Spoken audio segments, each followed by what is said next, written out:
오늘 하나님 말씀은 사사기 3장에 있는 말씀입니다. 특별히 오늘 사사기에 있는 말씀의 내용들을 살펴보면 몇 가지의 내용들로 살필 수가 있는데, 이스라엘을 하나님께서 시험하셨다라는 말씀을 저번 주에 살펴본 바가 있습니다. 사사기 2장 하반절에 보면 이러한 말씀이 있어요. 2장 22절에 보면 이는 이스라엘이 그 열조에 지킨 것 같이 나 여호와의 도를 지켜 행하나 아니하나 그들로 시험하려 함이라, 이런 표현이 있거든요. 그러니까 하나님께서 이스라엘 백성들을 시험하셨다 이거죠.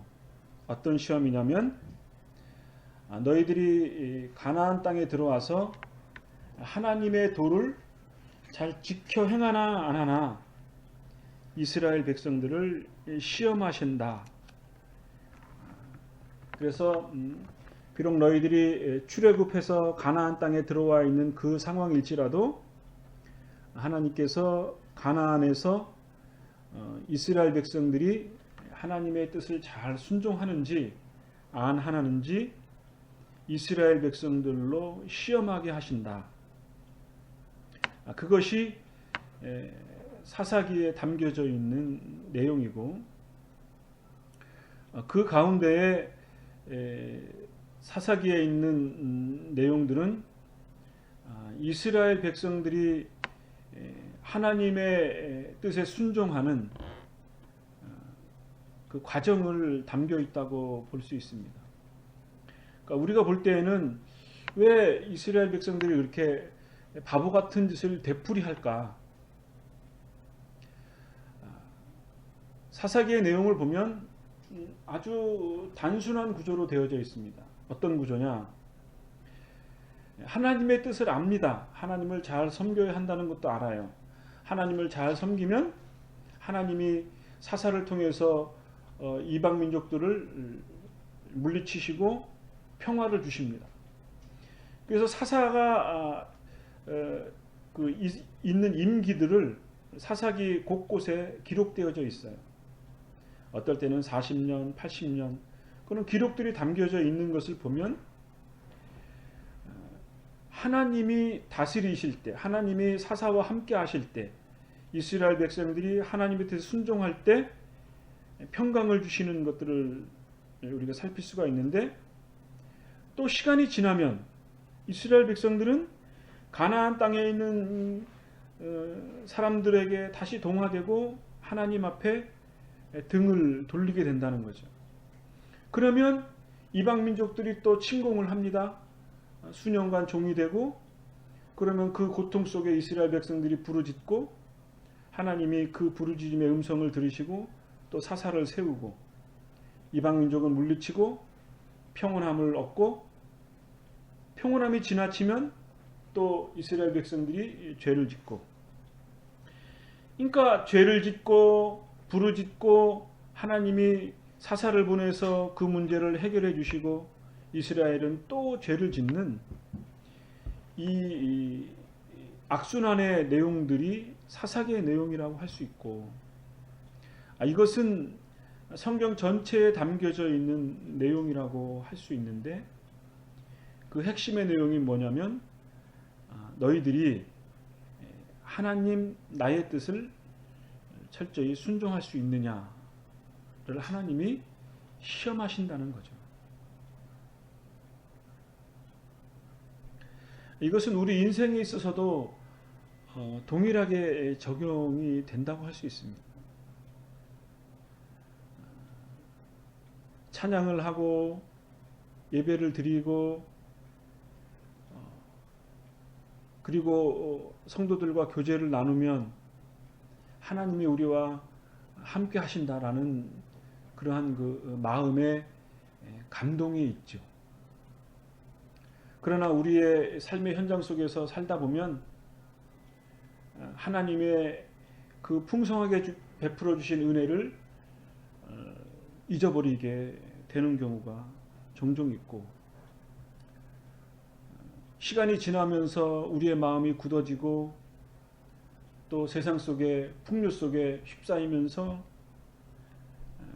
하나님으로부터 점점점 거리가 멀어져서 우리의 마음이 완악하게 되어지는 경우들이 우리의 삶의 현장인 거죠. 우리 인생의 길이라고 할 수 있을 겁니다. 이런 의미에서 3장 1절에도 보면 여호와께서 가나안 전쟁을 알지 못한 이스라엘을 시험하려 하심에, 이스라엘을 시험하신다 그랬고, 2절 말씀에 보면 뭐라 그랬냐면 이스라엘 자손 세대 중에 아직 전쟁을 알지 못하는 자에게 그것을 가르쳐 알게 하려 하사 남겨두신 열국은, 그러면서 4절에는 남겨두신 이 열국으로 이스라엘을 시험하사 여호와께서 모세로 그들의 열조에게 명령하신 명령들을 청종하나 알고자 하시겠다고 하나님이 이스라엘에게 말씀하시는 거죠. 결국은 뭐냐면 하나님이 이스라엘 백성들을 시험하신다. 이것을 우리에게 말씀해 주고 있어요. 그러면 이스라엘 백성들이 당한 시험이 어떤 것이었을까? 6절의 말씀에 보면 이런 말씀이 있습니다. 그들의 딸들을 취하여 아내를 삼으며 자기들의 딸들을 그들의 아들에게 주며 또 그들의 신을 섬겼더라 그랬어요. 자기들의 딸들을 가나안 족속에게 있는 족속들과 전략적 결혼을 하는 거죠. 그리고 그들이 가지고 있는 신들이 이스라엘 백성들의 그 문화 속에, 생활 속에, 삶 속에 은근히 침투하게 되는 거죠. 저번 주에도 말씀드렸던 것처럼 가나안 사람들과 결혼하면서 그들이 섬겼던 신들이 이스라엘 가정에 스며들었다는 거죠. 그래서 그들을 통해서 하나님으로부터 등을 지게 되고 가나안 족속들이 섬겼던 신들을 섬기게 되는 그러한 모습들이 사사기 3장에 나와 있는 현실적인 시험거리였습니다.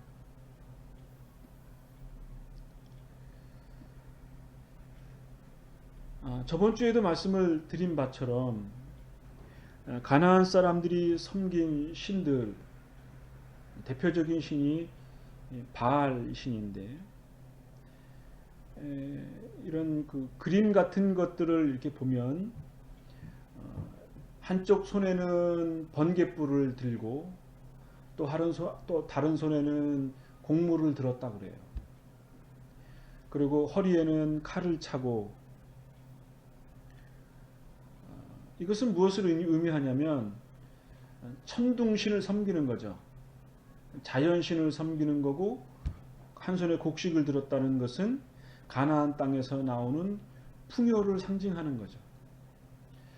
칼을 찼다라고 하는 것은 정복을 의미하는 것이기도 하고 힘을 상징하는 것이에요. 결국은 뭐냐?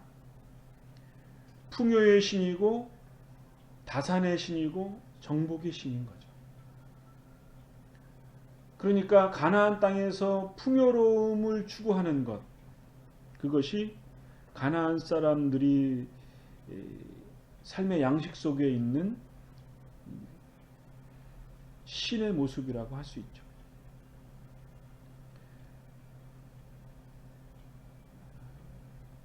창세기 1장 1절에 보면 하나님께서 하늘과 땅을 만드셨다, 그렇게 기록되어져 있습니다.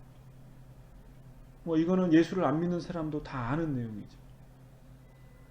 하나님께서 하늘과 땅을 만드셨다라는 것은 하나님만이 이 우주와 우리가 살고 있는 이 땅, 이 지구의 땅덩어리를 만드셨다는 것을 의미하는 것입니다. 그리고 하나님이 그 땅을 하나님의 섭리 안에 있다라는 것을 의미하는 것이에요. 그런데 사사기에 있는 바알신은 하나님이 창조하신 이 지구 땅덩어리에 있는 번개와 곡물과 그들이 섬기는 풍요로움을 얻을 수 있는 정복의 신, 그 풍요로움을 섬긴다 이거죠. 그 풍요로움을 만드신 땅덩어리에 위대하신 하나님을 섬기는 게 아니고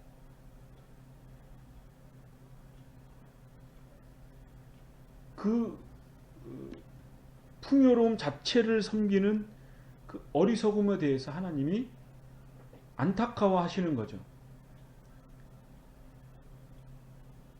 위대하신 하늘과 땅을 만드신 하나님을 섬기지 않고 땅덩어리에서 나오는 소산물과 거기서 나오는 풍요로움을 섬기는 이 바알과 아스다롯의 그 어리석은 신들을 섬기는 것에 대해서 하나님은 참을 수 없는 모욕감을 느꼈다고 할 수 있겠죠.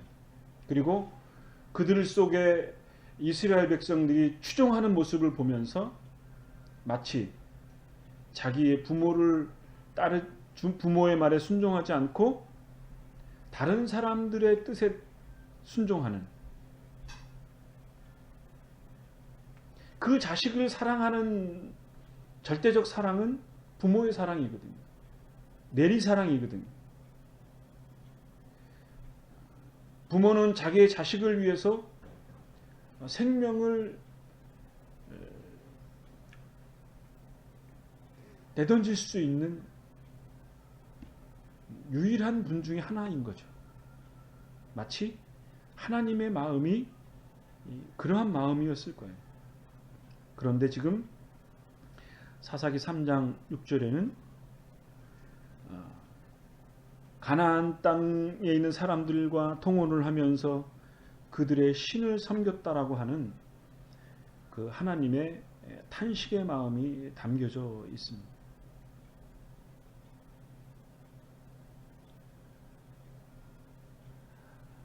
두 번째로는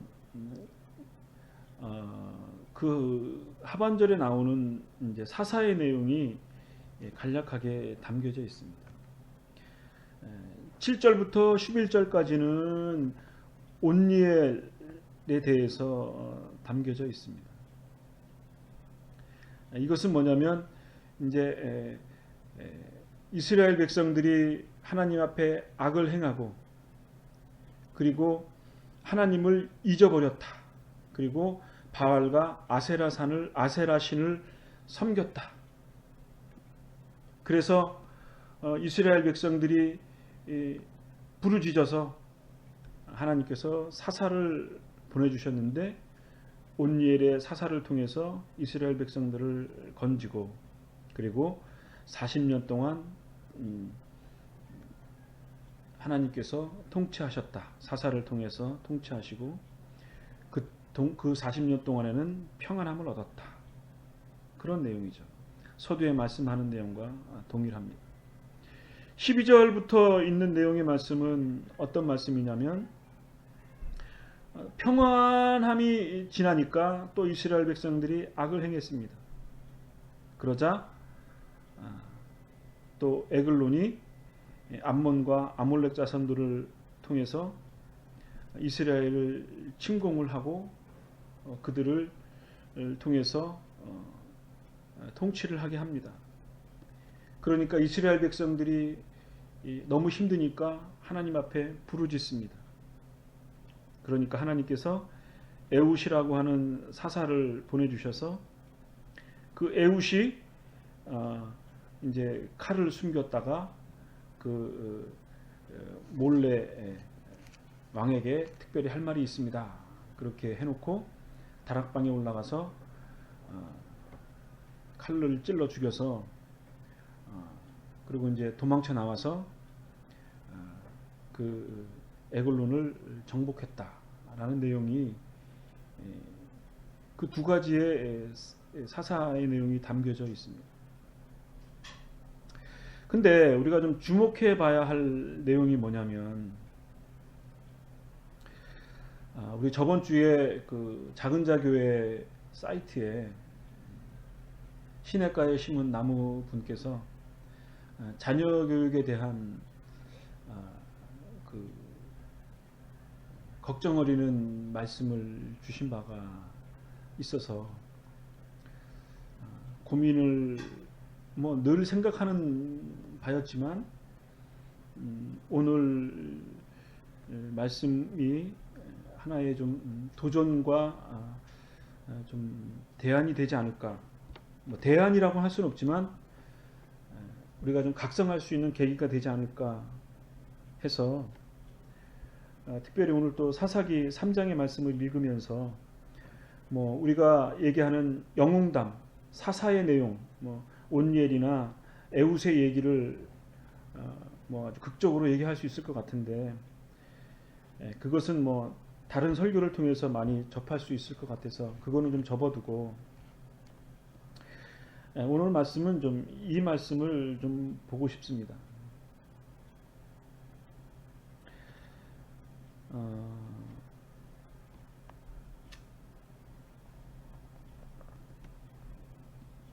어떤 말씀이었냐면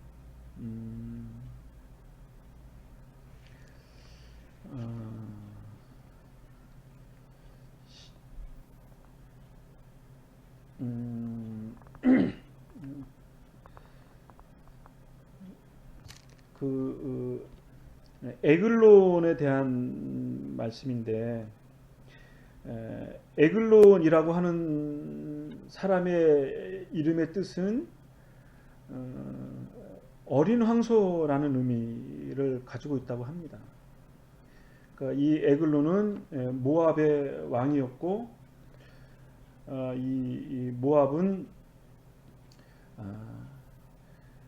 이스라엘 백성들과 이스라엘과 매우 좀 갈등 관계에 있었습니다. 13절의 말씀에 보면 이런 말씀이 있어요. 에글론이 암몬과 아몰렉 자손들을 모아 가지고 와서 이스라엘을 쳐서 종려나무 성읍을 점령했다. 이렇게 기록되어져 있습니다. 그리고 14절에는 모압 왕이 18년을 이스라엘을 통치했다. 괴롭혔다. 그런 말씀이 나와 있습니다. 그러니까 이 내용이 어떤 내용이냐면 에글론 왕이 가나안 땅에 있는 여러 족속 가운데 암몬 족속과 아몰렉 족속들과 연합을 해서 이스라엘 백성들을 괴롭혔다는 거죠. 이것이 핵심인데 우리가 유심히 살펴볼 거는 뭐냐면 이 암몬 자손과 아몰렉 자손이라고 하는 거죠. 우리가 창세기 36장을 한번 좀 살펴봅시다. 창세기 36장 15절부터 16절 말씀을 보면 창세기 36장 15절 16절 말씀에 보면 제가 읽어드리겠습니다. 에서 자손 중 족장은 이러하니라. 에서의 장자 엘리바스의 자손으로 대만 족장, 오말 족장, 스보 족장, 그나스 족장과 고라 족장, 가담 족장, 아말렉 족장이니 이들은 에돔 땅에 있는 엘리바스의 족장들이요 이들은 아다의 자손이며 이렇게 기록되어져 있거든요. 그러니까 이 사사기 3장 13절에 나와 있는 이 가나안 땅에 있는 암몬과 아말렉 자손 이것이 정말 이스라엘과 갈등 관계에 있어야 할 족속들인가 하는 거죠. 암몬 자손은 어떤 자손이냐면 롯의 둘째 딸의 후손들이에요. 그리고 이들은 그 아말렉과 연합을 해서 이스라엘 백성들을 괴롭혔다고 그랬으니까. 그리고 이 아말렉 자손들은 어떤 자손이냐면 아말렉은 에서의 후손이에요. 에서는 누구냐면 이삭의 아들이에요. 이삭은 아들 둘이 있었죠. 하나는 에서고 하나는 누구죠? 야곱. 예, 야곱입니다. 에서는 털이 많은 사냥꾼이었고 야곱은 목동이었고 가사를 즐겨했던 음식도 잘하고 여성스러운 사람이었죠.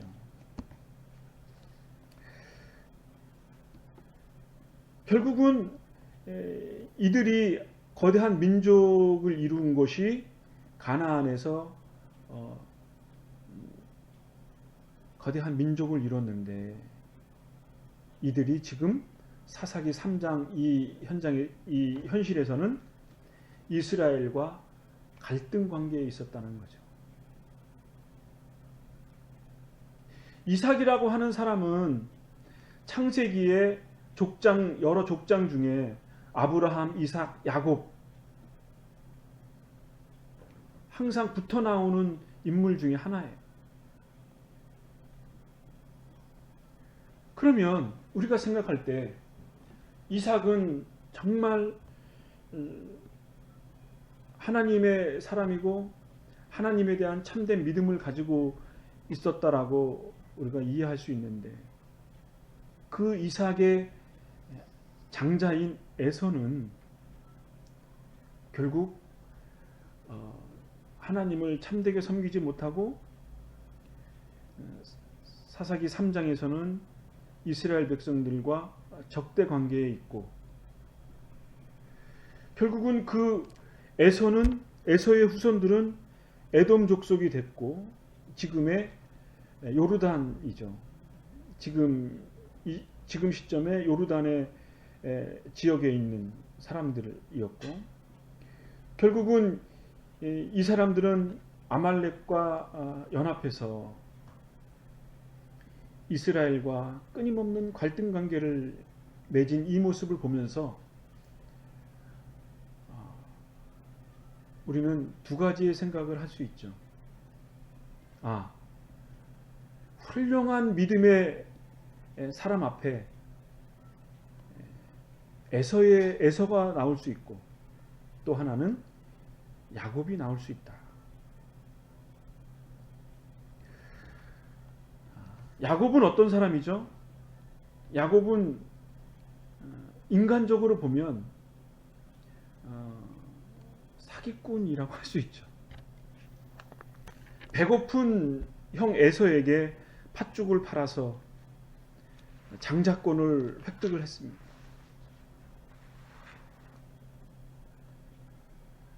장자권을 우습게 여긴 에서에게도 문제가 있지만 그것을 거래를 한 야곱에게도 그렇게 바람직한 거라고는 할 수 없겠죠. 그러니까 어쨌든 인간적으로 봤을 때의 장자권을 경홀히 여긴 에서도 문제고 그것을 장자권을 팥죽 한 그릇에 팔아먹은 야곱도 문제였는데 우리가 가지고 있는 인간의 대표성을 상징하는 것이라고 할 수 있죠.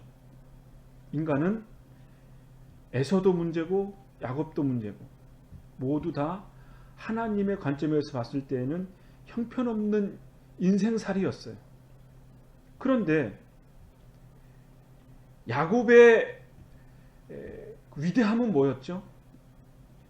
자기도 형을 속이고 그리고 아내를 얻기 위해서 7년간 종살이를 하고 또 자기가 원하는 아내하고 결혼을 못하고 또 7년간 종살이를 해서 얻는, 자기가 속인 만큼 자기도 속임을 받고 살아갔던 이 야곱, 비참한 인생살이를 했던 이 야곱 사기꾼, 이 야곱의 위대함은 뭐였죠?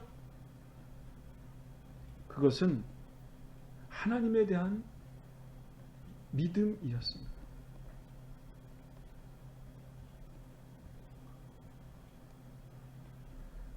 도망 다니다가 잠이 들었습니다. 돌베개를 하고 자는데 우리가 흔히 말하는 야곱의 사닥다리, 하나님의 계시를 보죠. 하나님이 보여주시는 놀라운 광경을 보면서 베델, 하나님의 집을 서원을 하죠. 그리고 그것은 다윗을 통해서, 솔로몬을 통해서 하나님의 성전을 짓는 위대한 하나님의 역사, 우리는 성경을 통해서 발견할 수 있고, 또 하나는 야곱의 위대함은 뭐냐? 야복강가에서 자기의 생명의 위협을 느끼고 에서한테 죽임을 당한 절대절명의 순간 속에 형한테 죽을까봐 물건을, 곡물을 나누어서, 재물을 나누어서 하인들을 미리 다 보냅니다. 그것도 정말 1차, 2차 나누어서 이 예물을 보고 마음이 누그러질까 해서, 그렇게 어떻게 보면 인간적으로 정말 야비한 사람이라고 할 수 있겠죠. 그리고 그것도 모자라 생명의 위협을 느끼고 야복강가에서 기도를 하는 거죠. 그런데 기도하다가 천사와 씨름하는 모습이 담겨져 있습니다. 밤새도록 씨름을 하는데 승부가 안 나요. 그래서 천사가 툭 쳐가지고 쩔름바리로 만들었습니다. 그래도 놀 수가 없었어. 놓으면은 죽을 것 같으니까. 그래서 천사가 해가 떠오르는 그 시점에 야곱에게 져줍니다. 그러면서 야곱에게 한 가지의 말을 하죠. 너는 지금부터 야곱이 아니다. 너는 이스라엘이다. 이스라엘이 무슨 뜻이라고요? 하나님과 겨루어서 이겼다라는 의미예요. 엄밀한 의미로 야곱이 하나님을 이긴 건 아니고 하나님이 야곱의 그 간절함에 져준 거죠. 그리고 그 위대한 이스라엘이라고 하는 이름은 하나님이 특별히 섭리하시는 바가 있는 것 같습니다.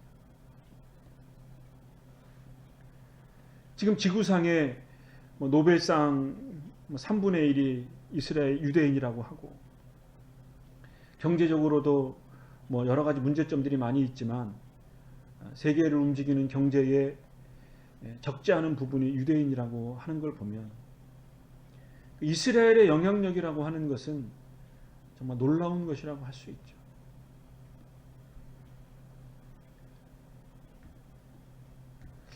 이런 면을 보면서 신앙의 위대함은 무언가? 그것은 하나님을 향한 간절함만이 남는 것이다. 그렇다면 우리가 자식들에게 어떠한 교육을 할 수 있을까? 그것은 성경을 가르치는 것이라고 할 수 있을 것 같습니다. 성경의 내용은 무엇인가? 하나님이 역사하시는 방법, 하나님이 이 세상을 통치하시는 방법, 하나님을 믿는 사람들에게 하나님이 요구하시는 그 말씀하시는 바 그대로 순종하는 그 하나님의 사람들, 그 사람들에 대해서 하나님이 간섭하시고 섭리하시고 역사하시고 그들을 축복하신다라고 하는 사실을 우리는 유념해 봐야 할 필요가 있습니다. 그러면 하나님이 없는, 하나님을 향한 믿음이 없는 삶의 결과는 어떻게 되는가? 에돔의 후손이 되는 거죠. 이스라엘과 적대적인 관계를 맺는 거죠. 에글론과 연합하는 거죠. 아말렉과 연합하는 거죠. 그래서 궁극적으로는 그들의 조상인 한 뿌리에서 난 그 어떻게 보면 형제라고 할 수 있는데 그 형제들과 반목하는 거죠.